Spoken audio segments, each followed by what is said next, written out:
یہ داعی اور مدعو کے درمیان یہ جو دعوت کا کام ہوتا ہے یہ کس طرح ہوگا، اس کا طریقہ کیا ہوگا، اس کے لیے میں چند باتیں، چند واقعات پیغمبر اسلام محمد صلی اللہ علیہ وسلم کی زندگی سے آپ کو سناتا ہوں، ایک دو واقعات، تاکہ آپ پر یہ واضح ہو جائے کہ داعی کو کس طرح کام کرنا چاہیے۔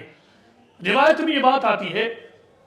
امام احمد اس کے راوی ہیں، کہ بنو مالک بن کنانہ کے ایک شخص یہ کہتے ہیں کہ میں نے رسول اللہ صلی اللہ علیہ وسلم کو ذو المجاز کے مارکٹ میں دیکھا، ذو المجاز میں دیکھا، یہ مکہ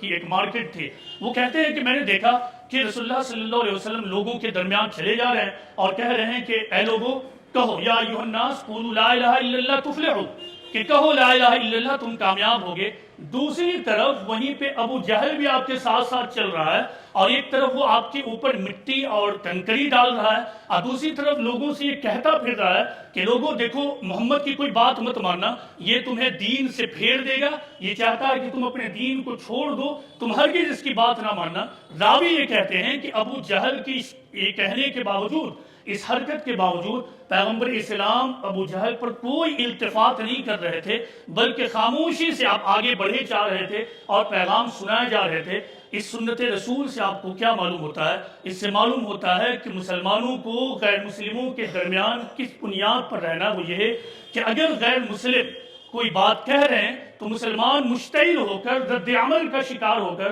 ریئیکشن کا شکار ہو کر کچھ کہنا نہ شروع کریں، بلکہ اپنے کام اور اپنی ذمہ داری پر فوکس کریں۔ آپ جب دیکھتے ہیں کہ ایک غیر مسلم لیڈر کوئی ریئیکشنری بات کہتا ہے مسلمانوں کے بارے میں، دوسری طرف مسلمانوں کی طرف سے بھی کچھ لوگ کھڑے ہوتے ہیں اور جواب دیتے ہیں، آخر ایسا کیوں ہوتا ہے؟ وہ باتیں جس کو نظر انداز کر دیا جائے، جس کو نظر انداز کر دینے ہی میں فائدہ ہے، ان باتوں پہ بھی ہمارے رہنما کیوں چیخ اٹھتے ہیں؟ کیونکہ ان کے فوکس میں پیغمبرانہ مشن نہیں ہے۔ اگر ان کے فوکس میں پیغمبرانہ مشن ہو تو یقیناً وہ خاموشی مینٹین کریں گے، وہ اسیس کریں گے کہ دوسروں کی طرف سے جو اسٹیٹمنٹ آ رہا ہے، اس اسٹیٹمنٹ کا فائدہ کیا ہے، نقصان کیا ہے، کیا اس کا جواب دینے سے بھی کوئی فائدہ ہے یا خاموش رہ جانے سے فائدہ ہے۔ قرآن و حدیث یہ بتاتے ہیں کہ جب ایسے موقع پر داعی یعنی مسلمان خاموشی مینٹین کرے تو پھر اللہ تعالیٰ کی نصرت ان کے ساتھ ہوتی ہے۔